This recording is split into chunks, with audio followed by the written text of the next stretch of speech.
What is up, everybody? This is Ray from Rated R Reviews, and I'm coming at you guys with a Spider-Man review. But first, a recap of every other Spider-Man movie that ever existed. Real quick, Spider-Man 1 with Tobey Maguire, I believe came out in 2002 or 2003, not 100% sure, don't quote me on that, but good movie. I enjoyed it. I liked it. Spider-Man 2 came out about 2-3 years after the fact with Doc Ock.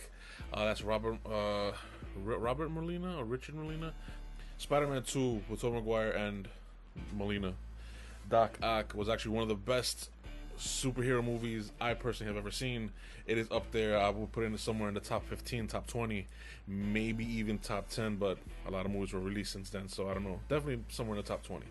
Anyway, then Spider-Man 3 came out and we were introduced to Sandman and Venom and Hobgoblin, and Hobgoblin was done fine, Sandman was done fine, and Venom was done absolutely 100% totally completely wrong, and it pissed me off because Venom was trash, and then you had the stupid emo Spider-Man and it was just crap. Total crap. And I think they should have given Sandman some more time, but there were a bunch of problems with that movie all the way around. Anyway, Spider-Man 3 was absolute trash. Then they waited a couple years and rebooted it with The Amazing Spider-Man, with that kid with the funny hairdo and the weird shaped head, and can't remember his name right now. I'll probably put his name somewhere right here. Andrew Garfield. Yeah, I didn't really like the first movie, The Amazing Spider-Man, that much. It had a bunch of plot holes. I really hated the lizard thing. It was kind of stupid and corny. Especially that mirror scene where he's like reaching for his hand, and he's stupid. I didn't buy it for a second. Anyway, I didn't like the movie. It wasn't a horrible movie, but I didn't like it. Then Amazing Spider-Man 2 with Jamie Foxx as Electro. Movie was trash. The story arcs of that character were trash. The lovey-dovey after-school special type feel of Amazing Spider-Man 2 this sucked. If you give a shit about the story and the characters and you do the character justice, you get a movie like Spider-Man 2 with Tobey Maguire. Now, the brand new Spider-Man movie with Tom Holland.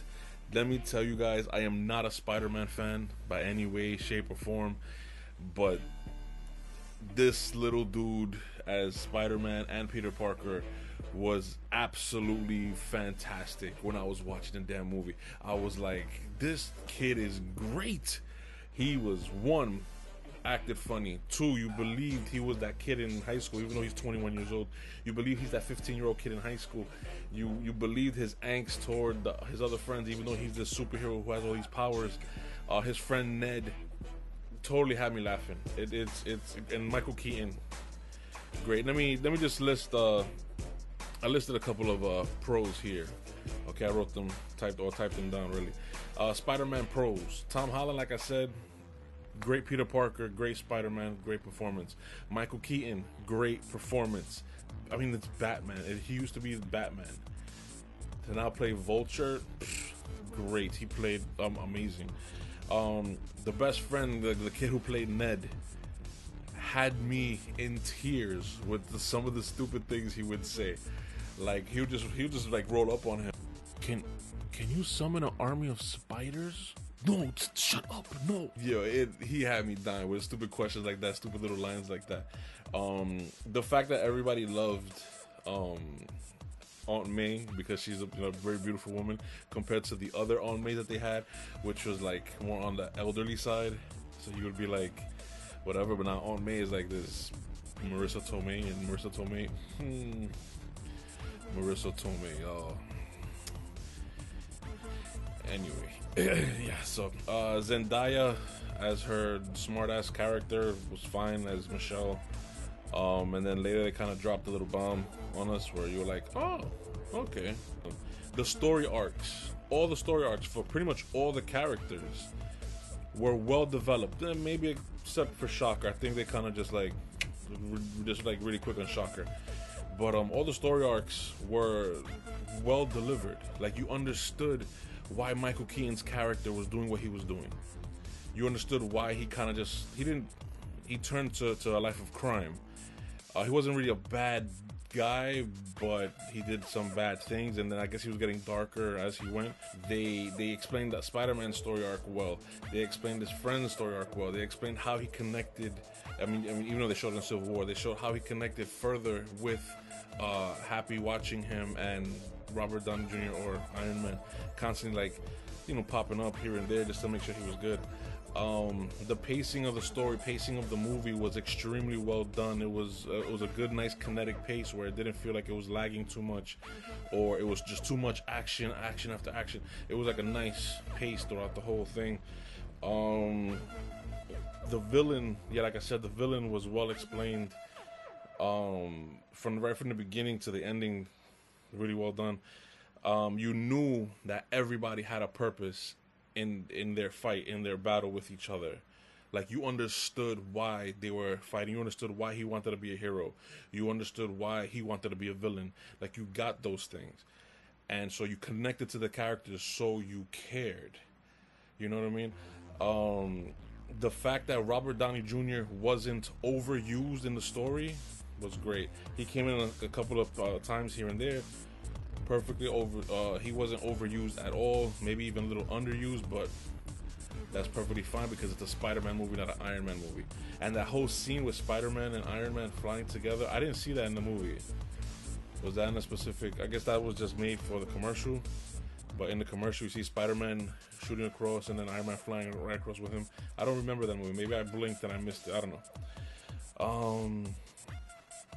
Let's see. I love the fact, the part of the story where they took the suit, the advanced suit, away from Peter.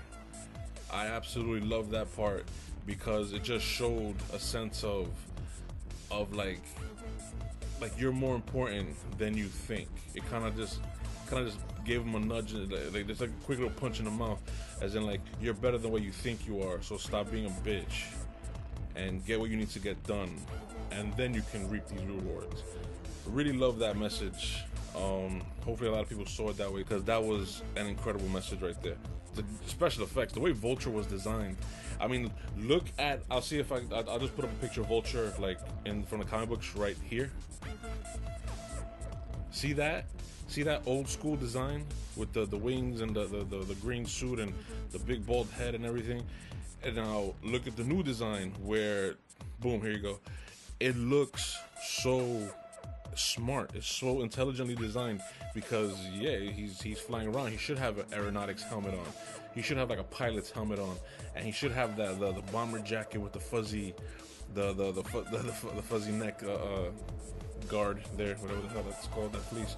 Very intelligently designed. Sorry, it's like 3 o'clock in the morning and I'm doing this review.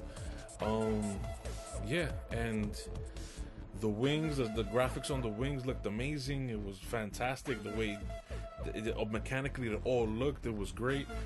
Yeah, okay, now I have to list some of the cons of the movie, okay? Because no movie is really perfect, but I'm not gonna try to get too nitpicky on things. At some parts, even though the movie was funny and it had these great moments, these great one-liners, these great little jokes here and there, I thought there was a little bit too many of them.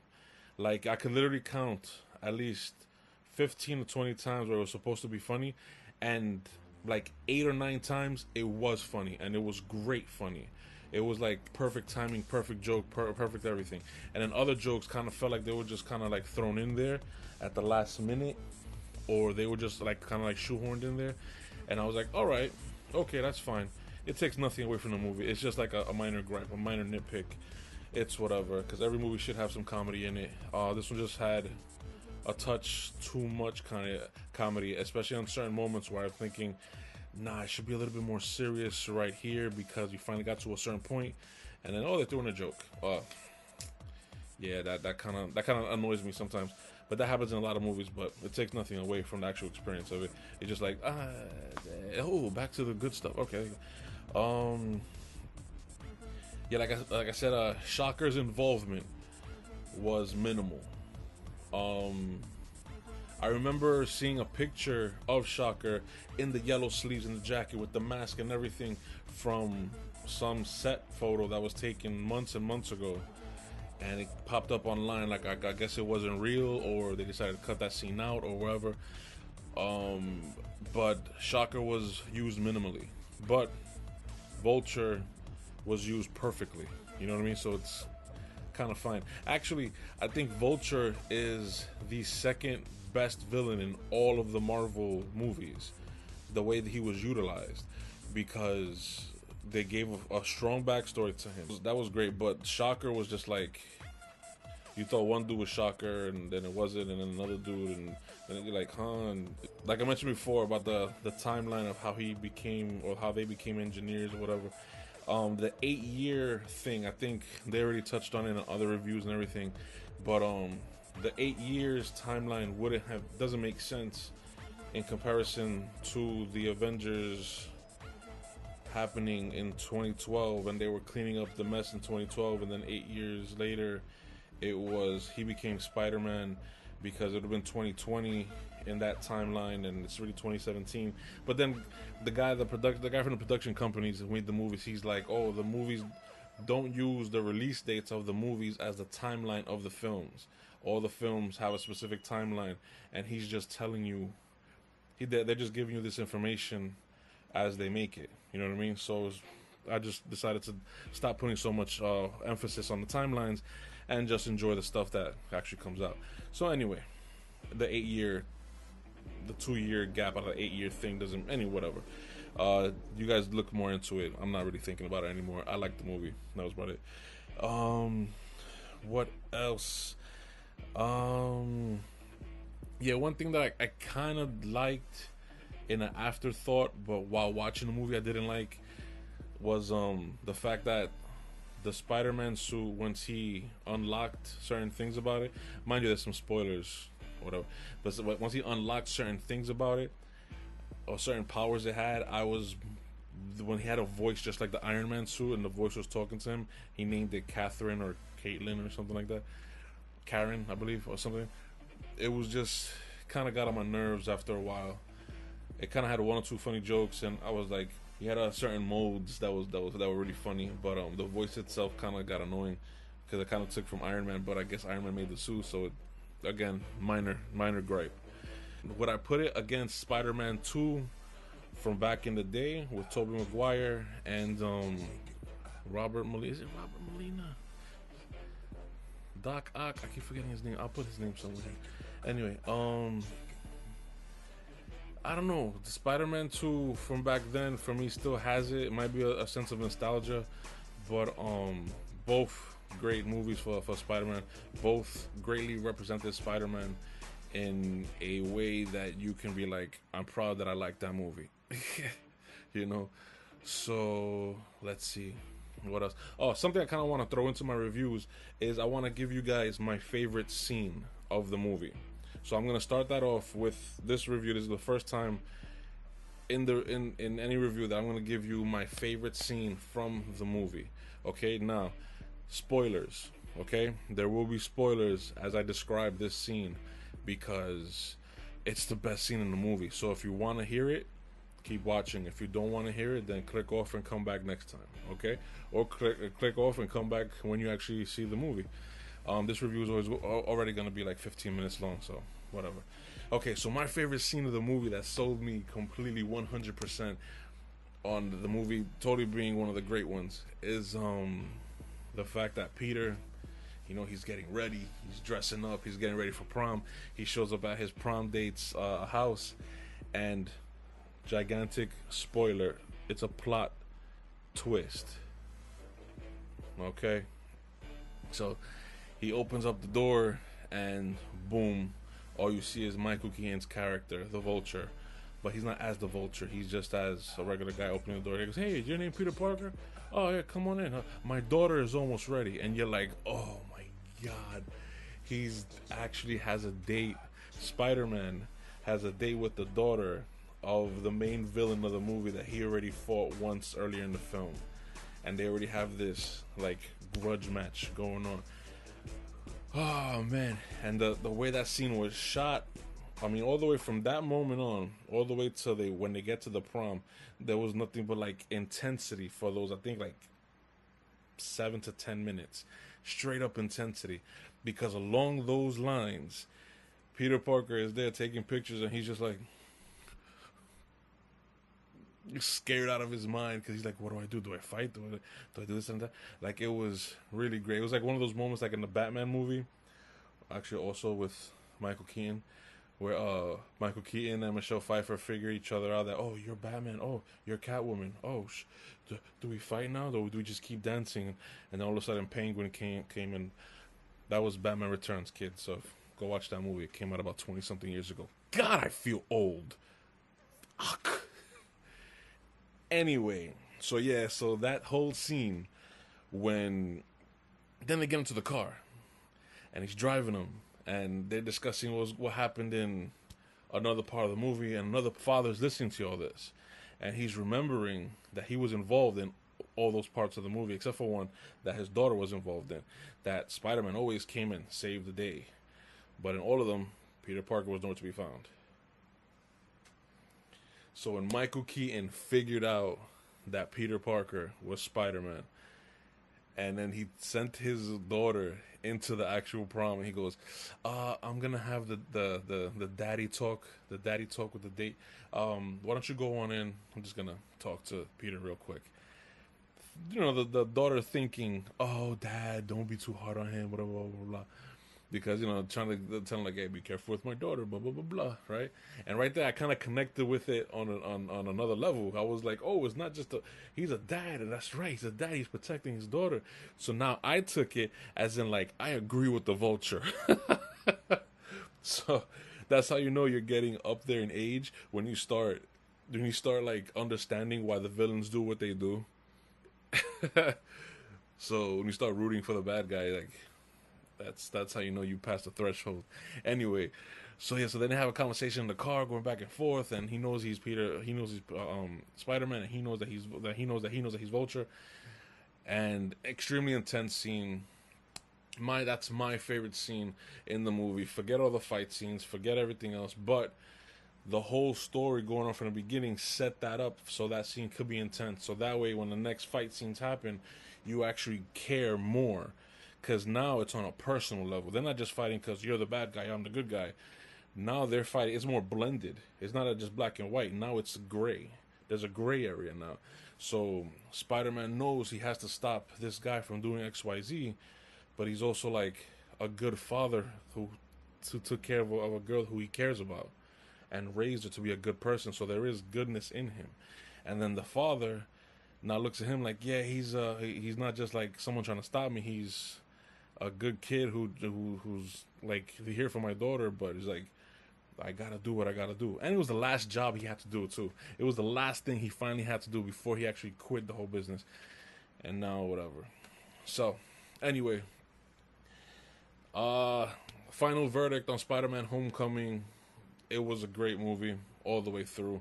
This is a movie you do not miss in theaters. I highly recommend that you do not bootleg this. Okay, I know a lot of people love to go on their websites and their special Amazon Fire Stick thing and blah, blah, blah. This movie is worth your money 100%.